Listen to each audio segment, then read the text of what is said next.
जय श्री कृष्णा। राधे राधे। आज आप लोग सुनेंगे सोमवार व्रत की कथा। किसी नगर में एक धनी व्यापारी रहता था। दूर दूर तक उसका व्यापार फैला हुआ था। नगर के सभी लोग उस व्यापारी का सम्मान करते थे। इतना सब कुछ संपन्न होने के बाद भी वह व्यापारी बहुत दुखी था, क्योंकि उसका कोई पुत्र नहीं था, जिस कारण अपने मृत्यु के पश्चात व्यापार के उत्तराधिकारी की चिंता उसे हमेशा सताती रहती थी। पुत्र प्राप्ति की इच्छा से व्यापारी प्रत्येक सोमवार भगवान शिव की व्रत पूजा किया करता था और शाम के समय शिव मंदिर में जाकर शिव जी के सामने घी का दीपक जलाया करता था। उसकी भक्ति देखकर माँ पार्वती प्रसन्न हो गई और भगवान शिव से उस व्यापारी की मनोकामना पूर्ण करने का निवेदन किया। भगवान शिव बोले, इस संसार में सबको उसके कर्म के अनुसार फल की प्राप्ति होती है। जो प्राणी जैसा कर्म करते हैं उन्हें वैसा ही फल प्राप्त होता है। शिव जी द्वारा समझाने के बावजूद माँ पार्वती नहीं मानी और उस व्यापारी की मनोकामना पूर्ति हेतु वे शिव जी से बार बार अनुरोध करती रही। अनंता माता के आग्रह को देखकर भगवान भोलेनाथ को उस व्यापारी को पुत्र प्राप्ति का वरदान देना पड़ा।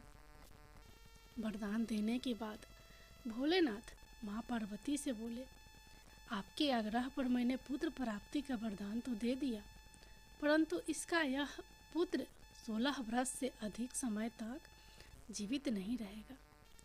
उसी रात भगवान शिव उस व्यापारी के सपने में आए और उसे पुत्र प्राप्ति का वरदान दिया और उसके पुत्र के 16 वर्ष तक जीवित रहने की भी बात बताई। भगवान के वरदान से व्यापारी को खुशी तो हुई, लेकिन पुत्र की अल्प आयु की चिंता ने उस खुशी को नष्ट कर दिया।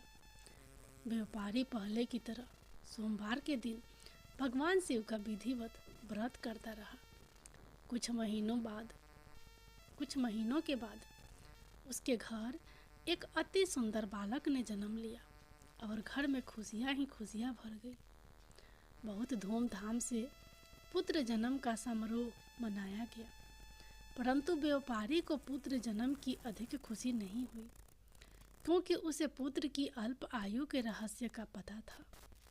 जब पुत्र 12 वर्ष का हुआ तो व्यापारी ने उसे उसके मामा के साथ पढ़ने के लिए बनारसी में भेज दिया। लड़का अपने मामा के साथ शिक्षा प्राप्ति हेतु चल दिया। रास्ते में जहाँ भी मामा भांजे विश्राम हेतु रुकते, वहीं यज्ञ करते और ब्राह्मणों को भोजन कराते। लंबी यात्रा के बाद मामा भांजे एक नगर में पहुँचे। उस दिन नगर के राजा की कन्या का विवाह था, जिस कारण पूरे नगर को सजाया गया था। निश्चित समय पर बारात आ गई, लेकिन बड़ का पिता अपने बेटे के एक आंख से काने होने के कारण बहुत चिंतित था। उसे भय था कि इस बात का पता चलने पर कहीं राजा विवाह से इनकार न कर दे, इससे उसकी बदनामी भी होगी। जब बड़ के पिता ने व्यापारी के पुत्र को देखा तो उसके मस्तिष्क में एक विचार आया। उसने सोचा, क्यों ना इस लड़के को दूल्हा बनाकर राजकुमारी से विवाह करा दूं। विवाह के बाद इसको धन देकर विदा कर दूंगा और राजकुमारी को अपने नगर ले जाऊंगा। बड़ के पिता ने लड़के के मामा से इस संबंध में बात की। मामा ने धन मिलने के लालच में बड़ के पिता की बात स्वीकार कर ली। लड़के को दूल्हे का वस्त्र पहनाकर राजकुमारी से विवाह कर दिया गया। राजा ने बहुत सारा धन देकर राजकुमारी को विदा किया। शादी के बाद लड़का जब राजकुमारी से साथ लौट रहा था तो वह सच नहीं छिपा सका और उसने राजकुमारी की ओढ़नी पर लिख दिया, राजकुमारी, तुम्हारा विवाह मेरे साथ हुआ था। मैं तो वाराणसी पढ़ने के लिए जा रहा हूँ और अब तुम्हें जिस नवयुवक की पत्नी बनना पड़ेगा वह एक आंख से काना है। जब राजकुमारी ने अपनी चुन्नी पर लिखा हुआ पढ़ा तो उसने काने लड़के के साथ जाने से इनकार कर दिया। राजा को जब ये सब बातें पता लगी तो उसने राजकुमारी को महल में ही रख लिया। उधर लड़का अपने मामा के साथ बनारसी पहुंच गया और गुरुकुल में पढ़ना शुरू कर दिया। जब उसकी आयु 16 वर्ष की हुई तो उसने यज्ञ किया।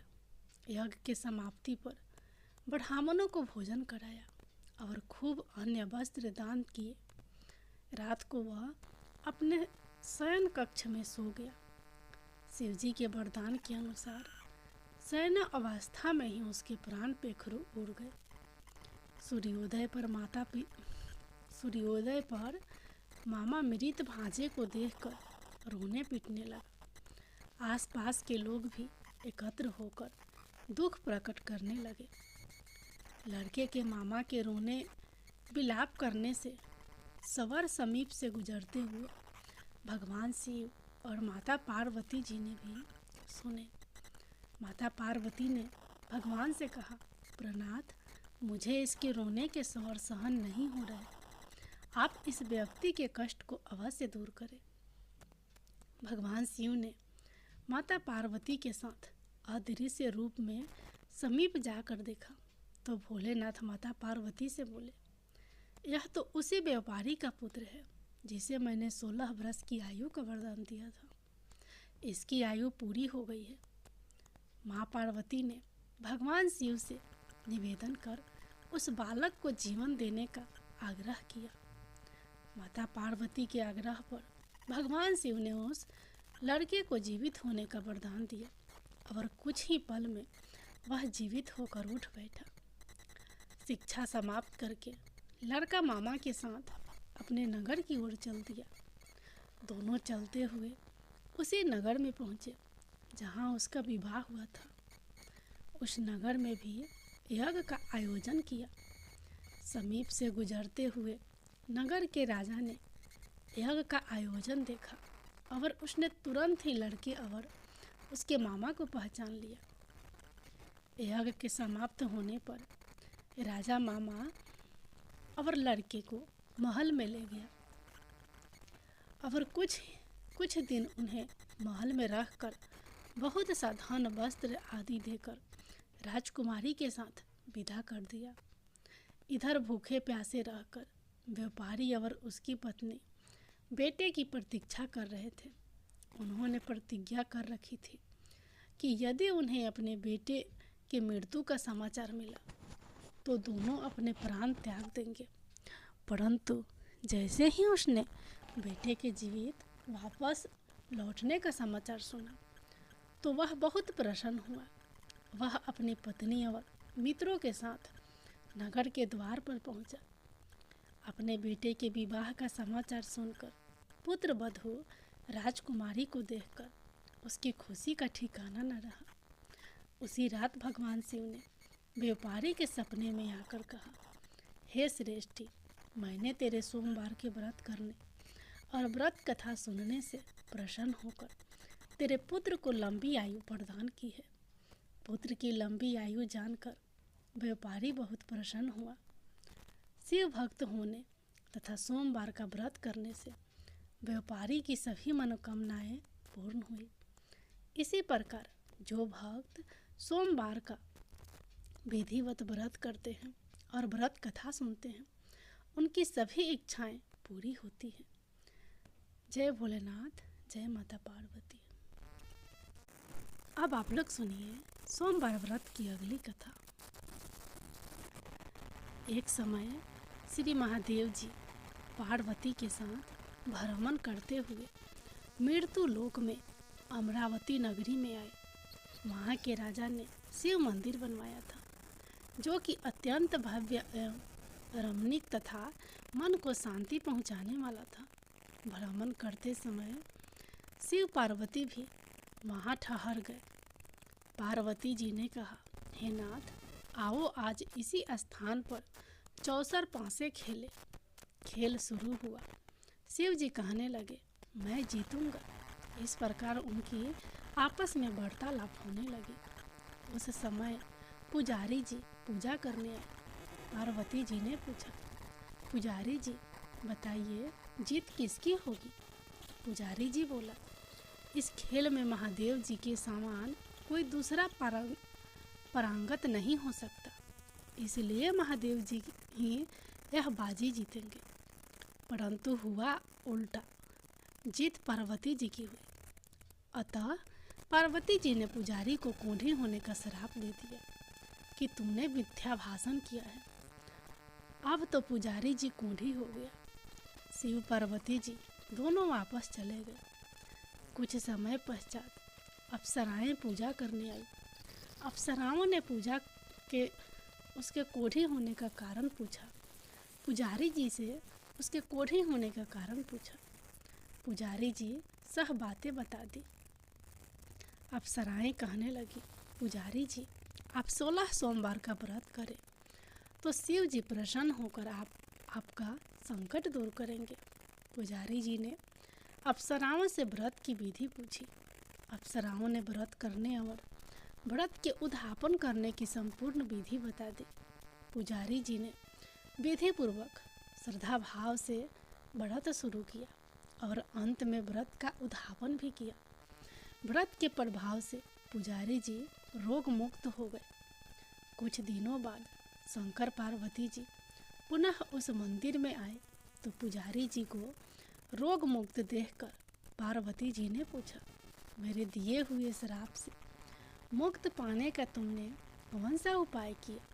पुजारी जी ने कहा, हे माता, अप्सराओं द्वारा बताए गए 16 सोमवार के व्रत करने से मेरा यह कष्ट दूर हुआ है। पार्वती जी ने भी 16 सोमवार का व्रत किया, जिससे उसने रूठे हुए कार्तिकेय जी भी अपनी माता से प्रसन्न होकर आज्ञाकारी हुए।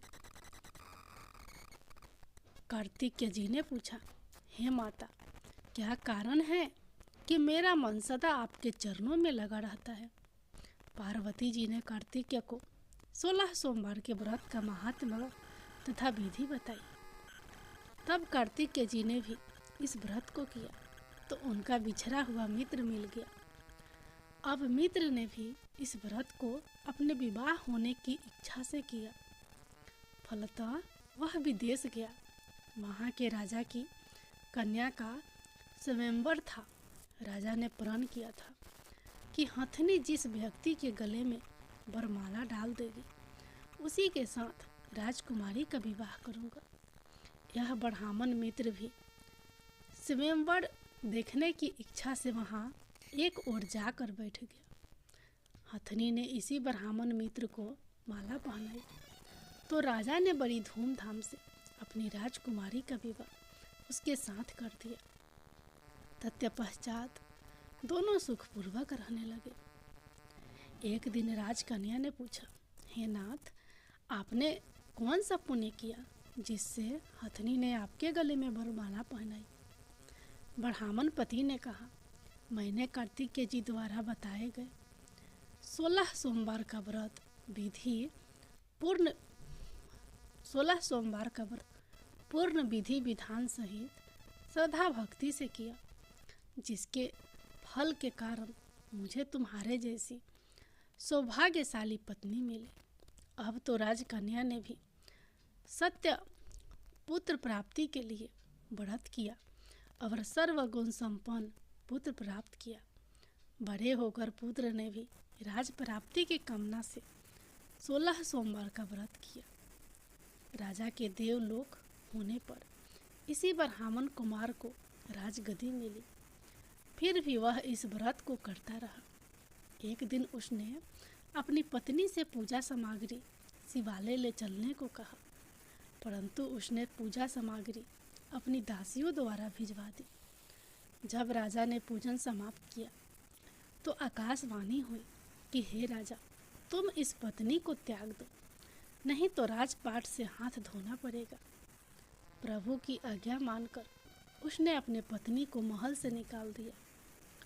तब वह अपने भाग्य को कोसती हुई एक बुढ़िया के पास गई और अपना दुखड़ा सुनाया तथा बुढ़िया को बताया, मैं पूजन सामग्री राजा के कहे अनुसार शिवालय में नहीं ले गई और राजा ने मुझे निकाल दिया। बुढ़िया ने कहा, तुझे मेरा काम करना पड़ेगा। उसने स्वीकार कर लिया।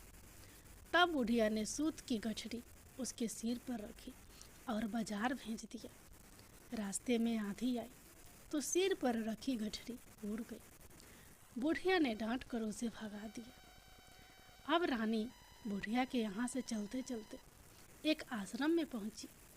गोसाई जी उसे देखते ही समझ गए कि यह उच्च घराने की अबला विपत्ति की मारी है। वे उसे धैर्य बांधते हुए बोले, बेटी तुम मेरे आश्रम में रह, किसी प्रकार की चिंता मत कर। रानी आश्रम में रहने लगी, परंतु जिस वस्तु को वह हाथ लगाती वह वस्तु खराब हो जाती। यह देखकर गोसाई जी ने पूछा, बेटी किस देव के अपराध से ऐसा होता है? रानी ने बताया कि मैंने अपने पति की आज्ञा का उल्लंघन किया और शिवालय में पूजन के लिए नहीं गई।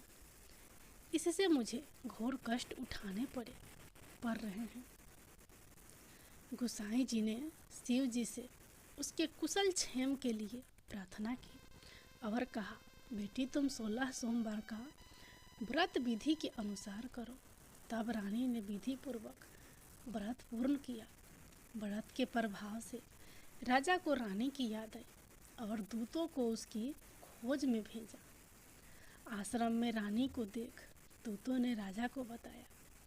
तब राजा ने वहां जाकर गोसाई जी से कहा, महाराज यह मेरी पत्नी है, मैंने इसका परित्याग कर दिया था, कृपया इसे मेरे साथ जाने की आज्ञा दे।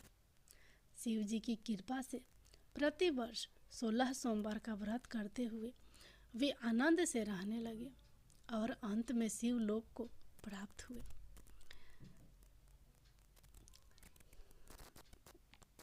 जय भोलेनाथ, जय माता पार्वती।